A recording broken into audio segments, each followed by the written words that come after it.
Siz ishlatayotgan yoritgichlar nima uchun tez kuyib qolyapti? Buni sababini bilasizmi? Assalomu alaykum. Bugun siz bilan IP himoyalanish darajasi haqida suhbatlashamiz va bu muhim mavzu imkon qadar sodda tushuntirishga harakat qilaman. IP himoya darajasi chang zarralardan va namlikdan himoyalanishni bildiradi. E'tibor bersangiz, xarakteristika va qutilarda IP so'zidan keyin doim ikkita son ishtirok etadi. Uni birinchisi chang va zarralardan himoyalanish darajasini bildirsa, ikkinchisi namlikdan himoyalanish darajasini bildiradi. E'tiborimizni birinchi raqamga qaratamiz. 0 bu himoya yo'q degani. 1 va 2 kichik va katta zarralarga qarshi qisman himoya.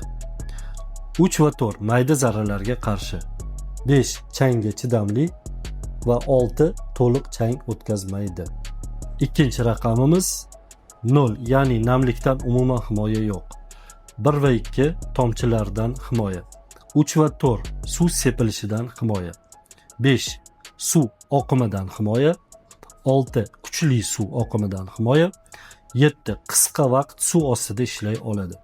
8 uzoq vaqt suv ostida ishlay oladi.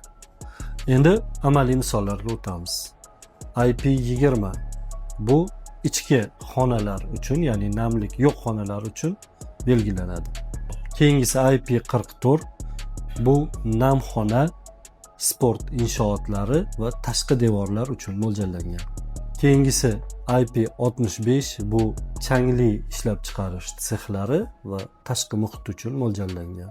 Va nihoyat so'nggisi IP68 va IP69 suv ostini yoritish uchun mo'ljallangan yoritgichlar. Xulosa qilib aytadigan bo'lsak, IP darajasini to'g'ri tanlash orqali o'rnatayotgan yoritgichingizni sifatli va uzoq muddat xizmat qilishini ta'minlagan bo'lasiz.